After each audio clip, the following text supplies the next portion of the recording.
우리가 읽고 있는 마태복음은 예수님을 왕으로 소개하고 있습니다. 예수님이 왕이라는 사실은 당시 로마 제국과 같은 큰 나라를 세우시는 황제라는 의미가 아니고 분봉왕 헤롯처럼 권세, 권력을 가진 왕을 의미하는 것이 아니라 하나님이 오래전부터 약속하신 하나님 나라, 그 나라가 예수 그리스도 안에서 출발하고 그리스도로 완성되는 그 나라의 왕이시라는 의미입니다. 예수님께서는 본인이 가져오시는 하나님의 나라를 선포하시며 우리에게 두 가지 가르치시고 그리고 백성들을 고치심으로 그 나라를 우리에게 보여주셨습니다.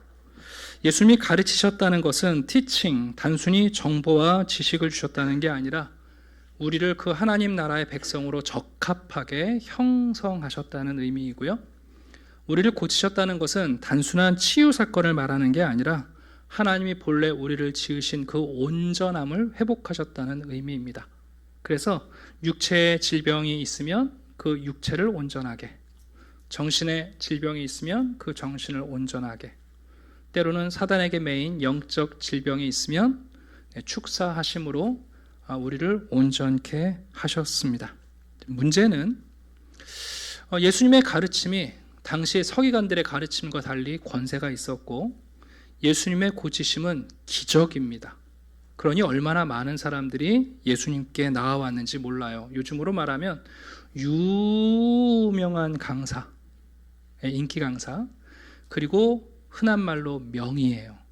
그러니 얼마나 많은 무리가 예수님 앞에 왔겠습니까? 그러나 예수님은 그들 가운데로 들어가서 그들이 원하는 강사, 그들이 원하는 의사가 되려 하시는 것이 아니라 그 가르침과 치유의 목적이 하나님의 나라를 보여주시고 하나님의 나라로 우리를 초대하시는 것이 목적이기 때문에 오히려 산에 올라가 앉으시고 그 하나님의 나라에 반응하는 자들이 나아오도록 기다리십니다. 교회 안에도 성경 말씀이 재밌고 어떤 철학이나 윤리보다 탁월해서 교회를 좋아하시는 분들도 있고 교회 안에서 기적을 체험하고 치유를 체험해서 참 신기해서 교회에 오실 수 있어요. 그러나 궁극적으로 우리가 그런 무리에 머물러 있으면 안 되고 예수님의 가르침과 치유를 통해서 우리가 보기를 원하는 하나님의 나라에 반응하는 자들이 되어야 합니다. 예수님은 그런 사람들이 복 있는 사람이라 우리에게 말씀하고 있습니다.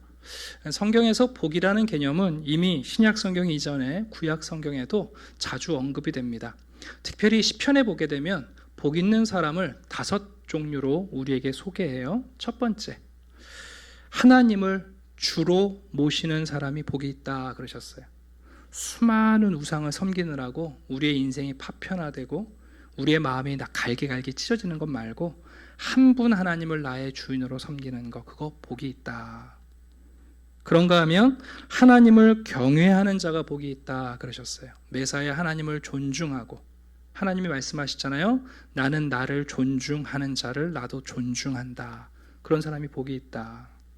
세 번째는 하나님을 신뢰하는 사람이 복이 있다 그랬어요. 어떤 상황, 어떤 문제든지 간에 불확실한 미래지만 하나님을 믿고 하나님의 선하심과 하나님의 사랑을 믿고 주님을 의지하는 사람이 복이 있다는 거죠. 네 번째는 주께 피하는 자가 복이 있다 그러셨어요. 우리가 도망칠 곳을 찾잖아요.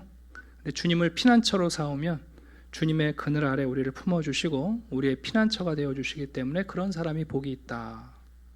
마지막은 하나님의 말씀에 청종, 순종하는 사람이 복이 있다. 그렇게 말씀하십니다.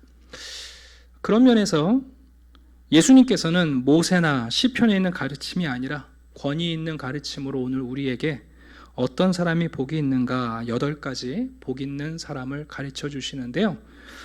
여러분 구약성경에 보면 십계명도 크게 두 부분으로 되어 있잖아요. 그죠? 한 부분은 하나님에 대한 계명이고 또 후반부는 사람들 사이의 계명으로 구성되어 있는 것처럼 이 팔복도 앞에 4가지는 하나님 앞에서의 복된 삶이고 후반부의 4가지는 사람들 사이에서의 복된 삶을 보여줘요. 한번 잠깐 보시면 가난한 심령으로 그리고 애통하고 온유한 자로 의에 줄이고 목마른 하나님 앞에서의 삶을 살아가는 사람들이 복이 있고, 또 사람들 사이에서 누군가를 긍휼히 여기고 깨끗한 마음으로 사람들을 마주하고 청결이죠. 그리고 사람들 사이에 화평을 이루고, 그리고 의를 위하여 기꺼이 핍박을 받는 사람이 복이 있다, 우리가 설명하고 있어요. 그리고 나서 이 복을 다 모아가지고 갑자기 예수님이 나로 인하여 그리고 너희가 2인칭을 쓰셔갖고 이 팔복을 듣는 제자들로 하여금 이 복이 바로 너희의 복이다 하고 우리에게 적용하시고 있습니다. 오늘은 이 팔복의 현관문이라고 할 수 있는 첫 번째, 심령이 가난한 자는 복이 있나니 천국이 그들의 것이며 라는 이 말씀을 좀 깊이 생각해 보고자 합니다. 우리가 성경을 읽을 때 주의해야 할 것은 뭐냐면, 성경을 읽고 나서 대부분의 사람들이 자기의 처지와 자기의 환경으로 하나님의 말씀을 이해하는 거예요. 오늘 본문에 가난한 자 이 단어가 나오니까 어떤 분들은 야, 이게 경제적인 가난인가 보다. 또 어떤 분들은 이게 정서적인 심신미약, 가난한 사람을 얘기하나 보다. 또 어떤 분들은 사회적인 약자, 가난을 얘기하는 거 아니냐. 또 우리 시대에는 관계에서 소원을 경험하는 사람들이 있잖아요. 근데 여러분, 오늘 본문에서 말하는, 예수님이 말한 가난한 자는요, 그런 부류의 가난이 아니에요. 물론 여러분, 경제적으로 가난한 사람들이 영적으로 속사람까지 가난할 가능성이 조금 더 높아요. 그런 면에서 예수님께서 부자가 천국 가는 게 어렵다 하신 말씀이 이해가 됩니다. 또 그런가 하면 여러분, 정신적으로 심신미약한 사람이 영적으로 더 외롭고 하나님의 위로를 받을 가능성도 높죠. 사회적인 약자들이 하나님을 더 소망하고 하나님이 말하시는 공의에 대하여 의분을 가질 수도 있습니다. 그러나 여러분, 경제적으로 가난하다고 해서 다 영적으로 가난하지는 않습니다. 가난한 사람들이 더 물질에 집착할 수 있습니다. 부자들은 가끔 돈을 잊고 사는데 가난한 사람들은 한시도 돈을 잊지 못할 수 있는 거예요. 정서적으로 심신미약한 사람들이라고 해서 여러분, 그들이 만나는 사람마다 자기의 심약함을 이야기하며 자기를 배려해 달라고 요구하고 배려받는 것을 당연히 여길 수 있어요. 여러분, 사회적 약자들도 마찬가지죠. 복지를 얘기하며 그것이 자기의 권리라고 주장할 수 있어요. 그러니까 여러분, 영적 가난함이란, 오늘 예수님이 말씀하시는 가난함이라는 것은 그런 물질적, 정서적, 사회적, 관계적 가난을 이야기하는 건 아니에요. 오늘 말씀하시는 것은 말 그대로 하나님 앞에서 우리의 영혼이 가난해질 것을 말씀합니다. 대체 성경에서 말하는 가난한 자라는 건 무슨 의미인가? 제가 지금부터 좀 설명을 드릴 테니까 여러분이 갖고 있었던 가난한 자라는 단어, 그 사전적 정의를 조금 바꾸셔야 돼요. 먼저 첫 번째입니다. 구약 성경을 보면 가난한 자라는 용어가 많이 나와요. 곤고한 자로 번역되어 있기도 하고. 근데 하나님은 어떤 사람을 가난한 자라고 보셨냐면, 첫 번째는 가진 것이 없는 사람, 두 번째는 의지할 대상이 없는 사람이에요.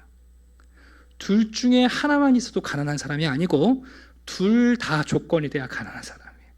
어떤 사람이라고요? 첫 번째는 가진 것이 없는 사람, 부족한 것이 아니라 그냥 없는 사람. 두 번째는 의지할 사람이 없는 사람.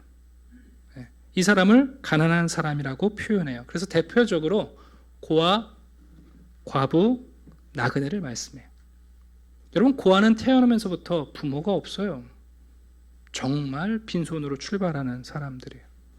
과부는요, 고대 사회의 과부는 남편이 유산을 물려줬어도 빼앗겨도 항변할 수 없는 사람들이에요. 어떤 재판장도 과부의 여러분 고소를 받아주지 않아요. 남편 데리고 오라고 하든지 아니면 아버지를 데리고 오라고 하지 여인의 재판 고소 받지 않아요. 나그네는 여러분 말이 통하지 않고 외국에 와서 정말 여러분 누구 하나 아는 사람이 없는 사람, 그래서 하나님은 구약 성경 내내 나는 고아와 과부와 나그네 하나님이다 말씀하세요. 그럼 하나님이 말만 하셨나? 아니에요. 성경을 보면 하나님께서 정말 가난한 고아의 아버지가 되어주세요. 두 분 예를 생각해 봅시다. 첫 번째는 요셉이에요. 요셉은 아버지가 사랑받은 아들인데 아니에요. 어느 날 갑자기 아버지를 잃고 형제도 잃어 애굽의 종으로 팔려가잖아요. 네. 아버지 야곱의 아들을 위해서 울지만 애굽에 못 쫓아가요.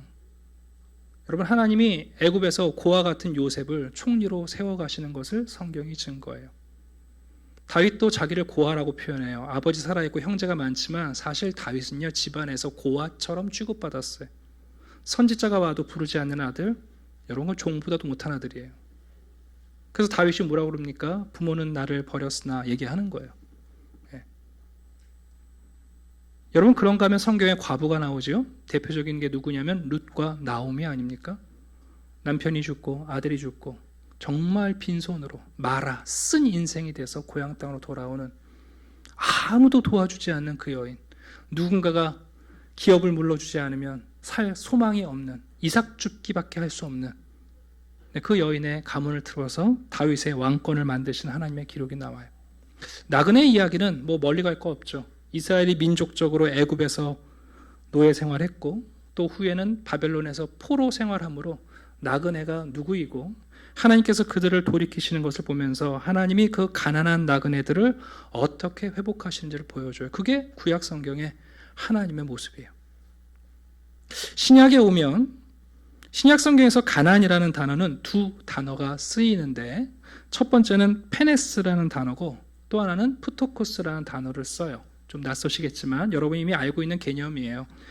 페네스라는 개념은 쓰다가 남은 것이 없는 개념이에요. 이것은 상대적인 가난을 얘기해요. 보통은 소박하다, 검소하다 할 때 쓰는 용어이고요. 푸토코스라는 가난은 정말 아무것도 가지지 않고 가져본 적이 없는 사람이에요. 이게 절대적 가난이에요. 오늘 예수님은 심령이 가난하다 그럴 때 푸토코스라는 단어를 쓰셨어요. 아무것도 가진 것이 없고 가져본 적이 없는 사람, 절대적 가난이 취한 사람을 얘기합니다. 신약 성경은 이런 사람들을 소개하죠. 첫 번째, 거지 나사로가 나와요. 네. 정말 아무것도 없는 사람. 그런가 하면 우리가 알고 있는 두 렙돈을 바쳤던 과부도 가난한 과부라고 말할 때 왜 그 과부의 전부라고 하셨어요? 실제 그게 그녀의 전부였어요. 동전 2개가. 그리고 12의 혈류증을 앓는 여인. 정말 여러분, 질병 고치겠다고 이 의사 저 의사 찾아가다가 파산당했어요. 이제는 좋은 의사가 있어도 의사한테 나아갈 능력도 없고 여러분, 병원비가 없는 여인이에요. 그런가 하면 여러분, 죽은 나사로, 말 그대로 가난한 자이고, 마지막에 예수님과 함께 한편 십자가에 달렸던 강도가 예수님이 얘기하시는 푸토코스, 가난한 자예요. 가진 것이 없고 가져본 적이 없는 사람. 다시 말하면 오늘 본문에서 심령이 가난하다는 것은 영적 파탄자를 얘기해요. 하나님 앞에서 전적으로 무능력한 사람, 하나님 앞에 무언가를 드릴 수 없는 사람. 만약 내 안에 뭐가 있다면 뭘 드려서 하나님을 기쁘게 할 텐데 하나님을 기쁘시게 할 뭘 드릴 게 아무것도 없는 사람. 내 모습 가운데 내가 노력해서 뭔가를 좀 하나님을 채워드릴 수 있을 것 같은데 그것조차 불가능한 사람. 그러니까 보통 이렇게 표현을 하죠. 우리들 가운데 어떤 분들은 내가 조금만 노력하면 거기에 도달하고 그것을 성취하고 천국 가는 티켓을 구매할 수 있겠다 하는 사람들이 있어요. 근데 예수님 말씀하신 심령이 가난한 자는요, 하나님께 정말 아무것도 드릴 게 없어서, 아무것도 여러분 드릴 게 없는 사람은 딱 한 가지, 그분의 긍휼만을 의지할 수밖에 없어요. 뭔가를 드려서 그분의 은혜를 입을 수 있는 사람은 어떻게 하면 저분의 은혜를 입을까 하고 내 것을 막 채울 텐데, 아예 없는 사람은 여러분 바랄 게 뭐밖에 없냐 하면 그분의 긍휼밖에 바랄 게 없어요. 그랜트 오스본이라는 주석을 쓰신 학자분이 심령이 가난한 자를 이렇게 정의했어요. 하나님만을 의지하도록 내몰린 자, 가진 것이 없고 의지할 사람이 없고 기댈 사람이 없어서 이 사람은 하나님밖에 의지할 것이 없도록 내몰린 사람이에요. 하나님 외에는 피난처가 없고 그리고 그의 속 사람까지 여러분 완전히 비어버린 사람입니다. 이런 말씀을 들으면 심령이 가난하다. 여러분들 가난해지셔야 되겠어요? 아니면 현재 여러분이 가난하세요?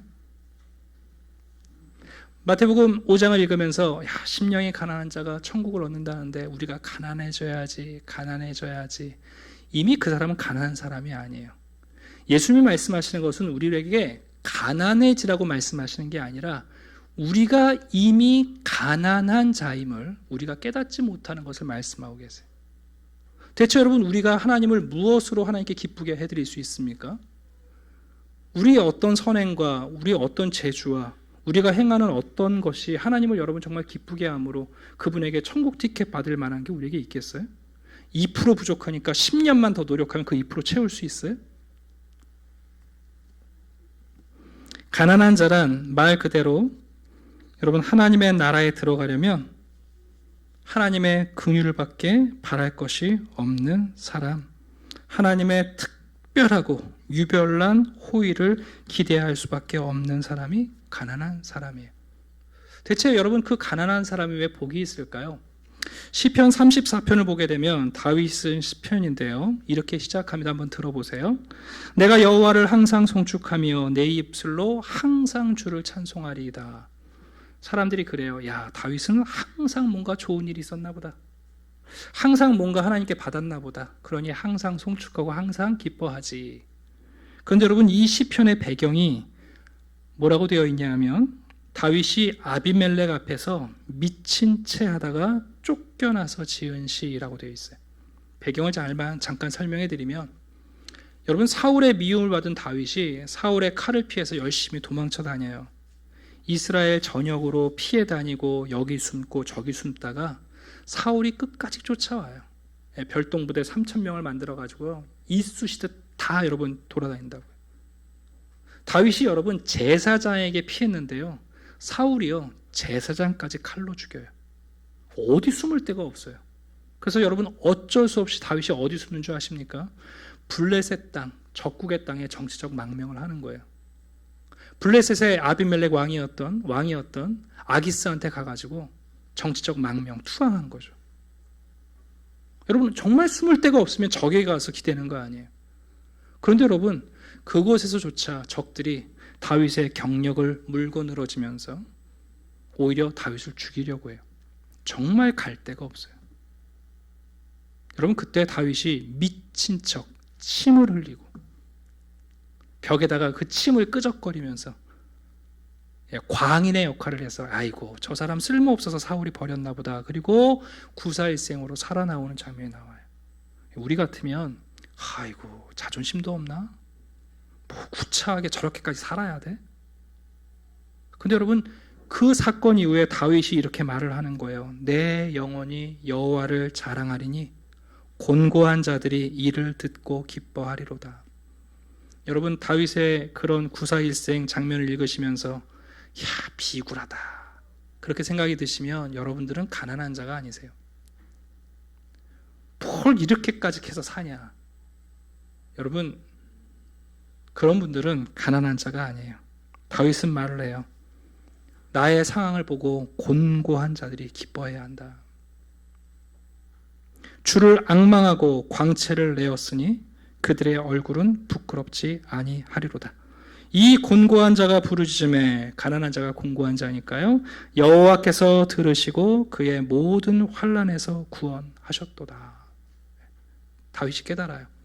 내가 사울도 아니고 제사장도 아니고 적국에 투항하는 정치적 망명이 아니라 내가 하나님밖에 의지할 수가 없어서 하나님만 의지하도록 내몰렸는데 놀랍게 장인도 나를 보호하지 않고 제사장도 보호하지 않고 적의 왕도 보호하지 않지만 하나님이 나를 건지시더라. 너희는 여호와의 선하심을 맛보아할지어다. 그에게 피하는 자는 복이 있도다. 그러면서 유명한 말을 하는 거예요. 젊은 사자는 궁핍하여 줄일지라도 여호와를 찾는 자는 모든 좋은 것에 부족함이 없으리로다. 다윗은 마지막으로 자기의 마음을 노래합니다. 여호와는 마음이 상한 자를 가까이 하시고 충심으로 통회하는 자를 구원하신다. 사람들은 돈이 있어야 행복하다고 생각합니다.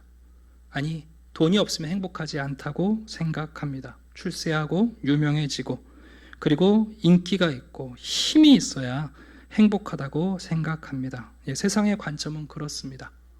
그러나 예수님께서는 오늘 우리에게 어떤 사람이 복이 있는가?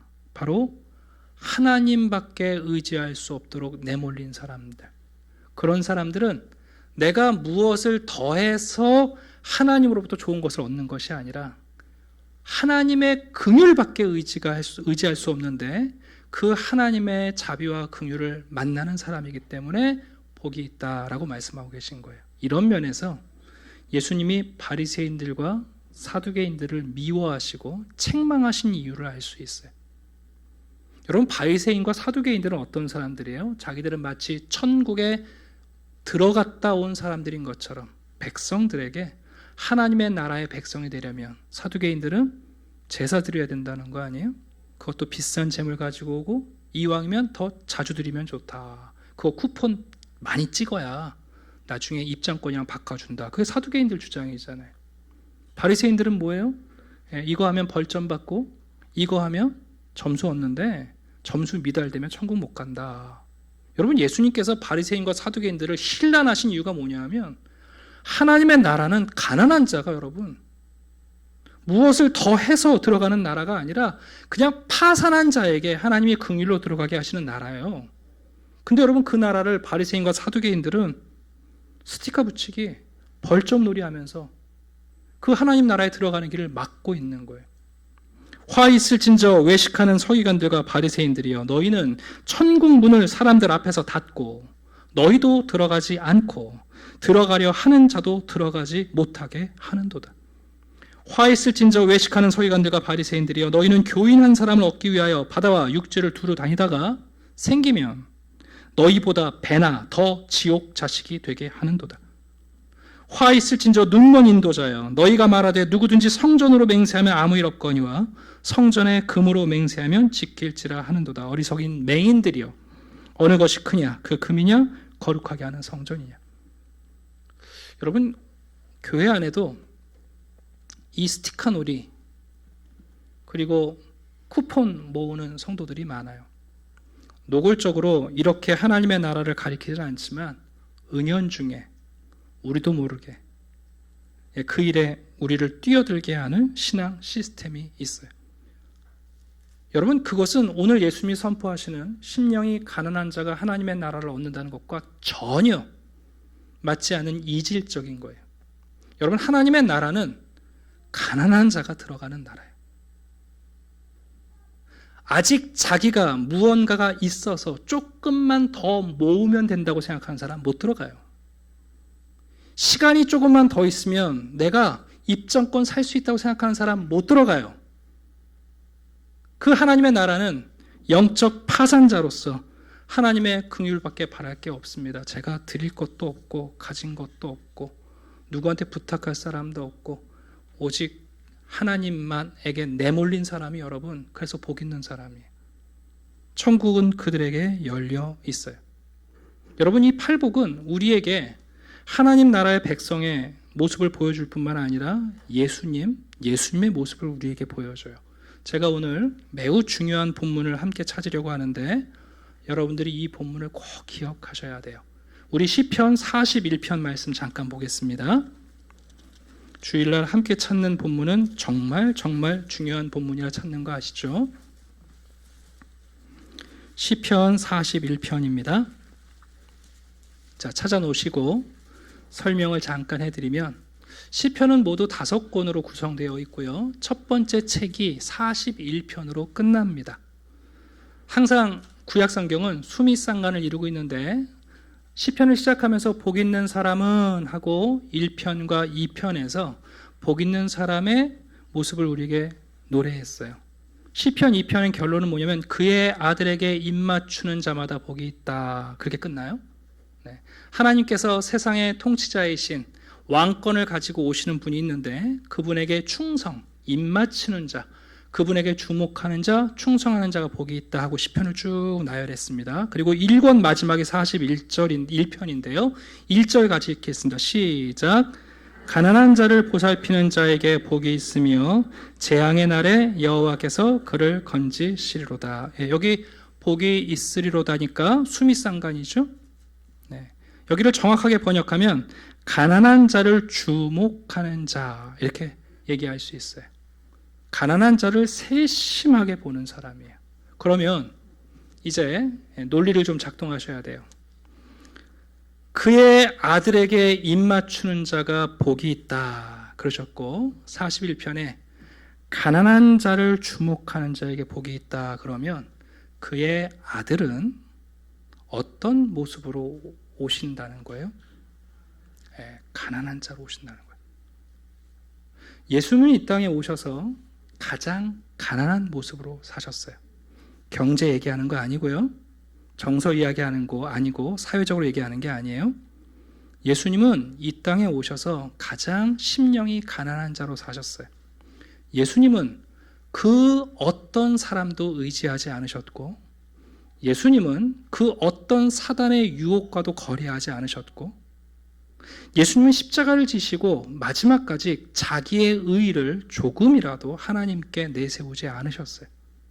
십자가를 지시면서 예수님이 하나님 아버지 제가 지난 3년 동안 어떻게 선한 일 많이 한 거 아시지 않습니까? 어떻게 그거 생각해서 십자가는 아니지 않습니까? 이렇게 얘기하시지 않는단 말이에요.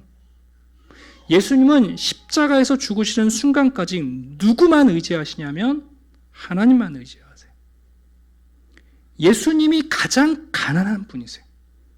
시편 41편은 그의 아들에게 입맞추는 자가 복이 있다. 근데 그 아들의 모습이 여러분 권력을 등에 지고 재물을 가지고 오시는 분이 아니라 하나님만 의지하는 내몰린 자의 모습으로 이 땅에 오시는 거예요.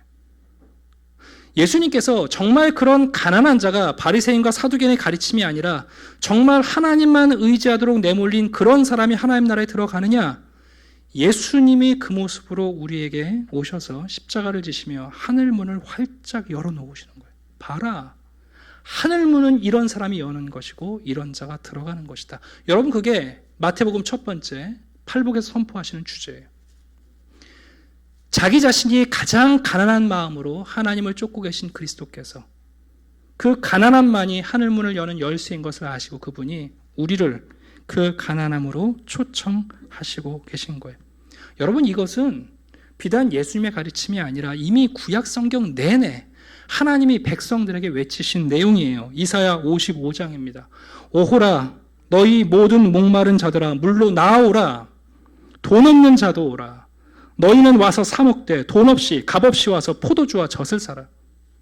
사람들이 포도주를 사려고 돈을 모으죠. 젖을 사려고 분유를 사려고 돈을 모아요. 근데 이 사람은 너무 가난해요. 포도주 젖을 살 돈이 없어요. 혹시 물은 좀 저렴할까? 물 사러 가는 거예요. 근데 하나님 뭐라고 그러신다고요? 너 얼마이냐 묻지 않으세요. 포도주와 젖을 가져가라 말씀하시는 거예요. 너희가 어찌하여 양식이 아닌 것을 위하여 은을 달아주며 배부르게 하지 못할 것을 위하여 수고하느냐. 내게서 듣고 들을지어다. 그리하면 너희가 좋은 것을 먹을 것이며 너희 자신들이 기름진 것으로 즐거움을 얻으리라. 너희는 귀를 기울이고 내게로 나와 들으라. 그리하면 너희의 영혼이 살리라. 내가 너희를 위하여 영원한 언약을 맺으리니 곧 다윗에게 허락한 확실한 은혜이니라. 여러분 하나님이 반하신 게 아니에요. 하나님은 처음부터 가난한 자를 그의 나라에 초대하시는 분이에요. 여러분 창세기에 사람이 뭘로 지음받았어요? 흙으로, 먼지로 지음받았어요. 여러분 그 먼지 나는 흙덩어리가 하나님께 무엇을 드렸기 때문에 하나님이 거기에 생기를 불어넣으십니까? 여러분 그 먼지 나는 거 뭉쳐가지고 그 먼지가 하나님께 무엇을 드려서 하나님이 거기에 생기를 불어넣으셨어요? 아니에요. 먼지뿐임을 아시고 하나님이 생기를 불어넣으셨어요. 그 가난한 자에게 주시는 생명. 여러분 심령이 가난한 자가 들어가는 곳이 하나님의 나라예요.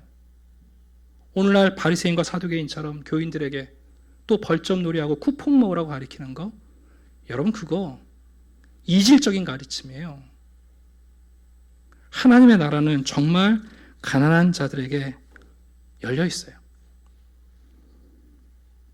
문제는 우리를 가난하게 해야 되는 게 아니에요. 우리 이미 가난한 사람들이에요. 모를 뿐이지. 여러분은 어떻게 생각하세요? 나는 그래도 신앙의 노로 이만큼 하나님을 기쁘게 해왔다. 내가 직분자로서 이만큼 해왔으니까 남들보다 낫지 않냐. 여러분, 그걸로 어떻게 하나님을 기쁘시게 합니까?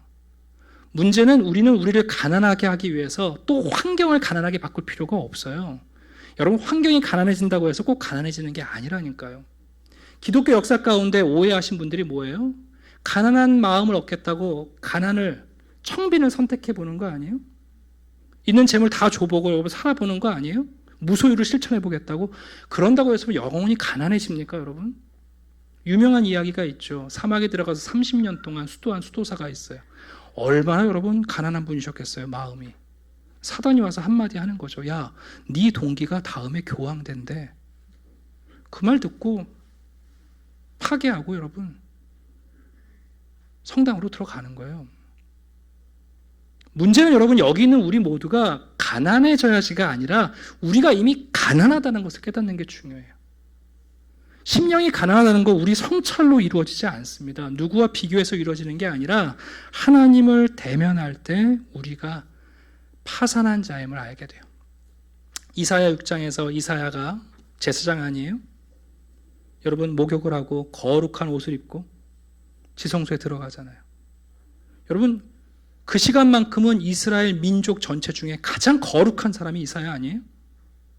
근데 여러분, 이사야가 말합니다. 그때에 내가 말하되 화로다 나여 망하게 되어도다.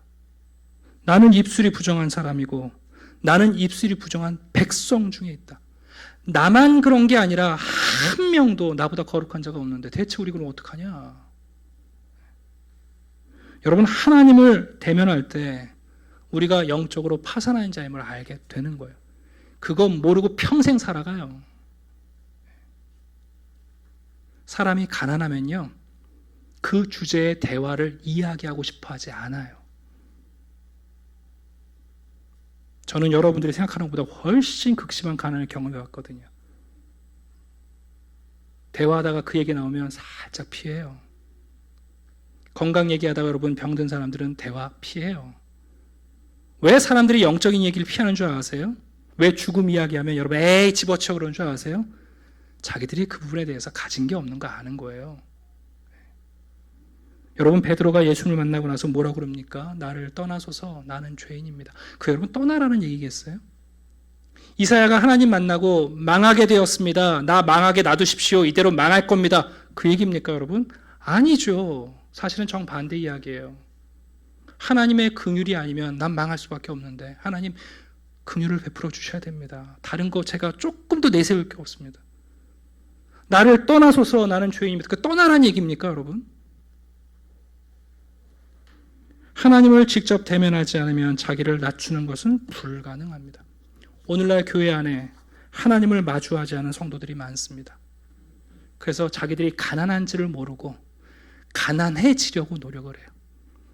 그것조차 또 다른 레이스가 시작되는데 여러분, 그 얘기가 아니에요. 예수님은 지금 이미 병들고 사단에게 매이고 정서적으로 무너진 사람들을 보시면서 민망히 여기시면서 자기들이 가난한데 가난을 모르잖아요. C.S. 루이스가 이런 글을 남겨놨어요. 우리의 종교 생활이 우리 자신을 선한 사람, 무엇보다 다른 사람과 비교해서 더 나은 사람이라는 사실을 발견하도록 이끌 때마다 우리는 하나님이 아닌 악마의 지배를 받아 행동하는 것입니다. 하나님 앞에 설 때 우리는 우리 자신의 모든 것을 잊어버리든지 우리 자신을 매우 하찮고 더러운 존재로 보지 않을 수 없게 될 것입니다. 아마도 우리 자신의 모든 것을 다 잊어버리는 것이 더 나은 방법인지도 모르겠습니다. 그래서 여러분, 이 가난한 사람들, 하나님의 긍휼로 하나님 나라에 들어가는 사람들은 천국에 들어간 것이 자기의 상급이 아님을 알아요. 야, 너들은 스티커 아직 덜 모았지? 난 스티커 다 모았다? 아니요. 그런 방식으로 여러분 입장권 구입 못해요. 원래 오늘 설교 전에 제가 재밌는 영상을 하나 이렇게 틀어드리려고 그랬어요. 몇 년 전에 굉장히 유행했던 영상인데 미국의 어떤 여자아이인데 생일날 부모님이 이렇게 선물을 주는데 애가 선물을 하나씩 꺼내면서 좋아해요. 그러다 마지막에 부모님이 너 어디 가고 싶어? 그랬더니 미국 아이들은 그 디즈니랜드 가는 게 꿈이라고 하더라고요. 그래서 아빠 오면 오늘부터 일주일 동안 디즈니랜드 갈 거야. 그랬더니 애가 좋아하는 정도가 아니라 울어요, 막 펑펑. 그 영상이 굉장히 유명해서 제가 한번 보여드리고 주제 설교하려고 하다가, 여러분 디즈니랜드를 만든 월트 디즈니는 정말 가난한 분이셨잖아요. 그래서 오죽하면 여러분 보고 그릴 사물이 없는데 그 찢어지게 가난한 집에 쥐가 돌아다니니까 쥐 보고서 미키마우스 만든 거거든요. 근데 여러분 디즈니랜드가 요즘 입장권이 얼마인 줄 아세요? 디즈니랜드가 그게 두 파트로 되어 있다고 그래요. 하나는 뭐 축제하고 구경하고 보는 곳이고, 하나는 저기 어드벤처에서 이렇게 막 타고 노는 곳인데, 그거 다 둘러보려면 일주일이 걸린다고 그러더라고요. 그 디즈니랜드 안에서 또 렌트를 해야 돼요. 숙소도 그 안에 있고. 최근에 또 여러분 20% 이상 입장권 가격이 올라가지고 보통 4인 가정이 디즈니랜드 일주일 동안 제대로 놀려면 4천만 원이던데요, 최근에. 여러분 미국의 중산층들은 디즈니랜드 못 가요. 상위 15% 이상만 가는 곳이에요. 물론 우리 한국 분들도 가시는 분들이 있더라고요. 제가 이 얘기를 왜 합니까? 여러분 하나님의 나라는 여러분이 평생 뭘 모아가지고 쿠폰 산다고 들어갈 수 있는 나라가 아니에요. 우리 그렇게 부유하지 않아요. 그런데 놀랍죠? 우리가 파산자이고 하나님을 기쁘게 드리고 만한 의로움이 하나도 없다는 걸 알고 오직 하나님의 긍휼만을 의지할 때 여러분 그 문이 열려요. 하나님의 나라는 가난한 자가 들어가는 나라예요. 예수님이 그것을 우리에게 선포하셨고, 예수님 자신이 가장 가난한 자의 영으로 이 땅에 오셔서 우리에게 그 증거를 보여주시는 거예요. 그게 오늘 마태복음 5장에서 우리에게 선포하고 있는 첫 번째 일성입니다. 영이 가난한 자가 복이 있다. 천국이 그들의 것이다. 오늘부터라도 스티커 모으고 벌점 채우려고 하지 않으셔도 돼요. 여러분이 더 가난해지려고 노력하지 않으셔도 돼요. 하나님을 마주하시면 여러분 우리가 가난한 자라는 건 즉시 되는 거예요. 말씀을 마치겠습니다. 여러분 예수님이 이 땅에 오셔서 전하신 이 하나님의 나라, 디즈니랜드에 갈 때 좋아서 울었던 아이들처럼 여러분 그 나라가 우리의 것이 되었다는 사실에 우리가 감격하고 기뻐할 수 있는 성도들이 되셨으면 좋겠어요. 하나님의 은혜라는 게 가딱 잘못하면 우리가 놓쳐요.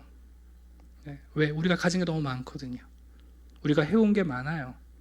우리가 갖추고 있는 게 많다고 생각해요. 그러면 그거 갖고 하나님 나라 들어갈 수가 없어요.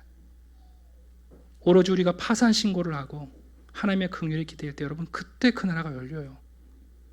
이 비밀을 여러분 몰라서 또 종교 놀이를 하고 교회 안에서 여러분 또 경쟁을 하고 오만한 마음과 자만의 마음을 가지고 살아가는 것은 우리가 하나님의 나라의 백성이 아니에요. 앞으로 우리가 이 산상순의 말씀을 살펴보겠습니다만 우리 한샘교회 성도님들 모두 이 가난한 자로 여러분 자신을 발견하셔서 천국에 합당한 분들이 되시기를 주님의 이름으로 축원합니다. 기도하겠습니다. 아버지 하나님 감사합니다. 돈 없는 자도 오라. 곤고한 자도 오라. 하나님밖에 의지할 수 없는 상황으로 내몰린 자들, 그들이 복이 있다. 하나님은 보상 없이 은혜와 자비와 긍휼을 베푸시고 예수가 가져오시는 그 하나님의 나라에 우리가 가진 것이 없고 우리의 파산 선고가 곧 하나님의 은혜의 입장권임을 우리에게 가르쳐 주십니다. 아버지 하나님, 우리의 상황과 형편이 어떠하든지 간에 우리의 심령을 가난하게 하시고 깨닫게 하시고 가장 가난하셨던 예수 그리스도와 함께 천국에 입장하는 복된 성도들이 되게 해 주시옵소서. 감사드리며 예수 그리스도의 이름으로 기도드립니다. 아멘. 네, 교회 소식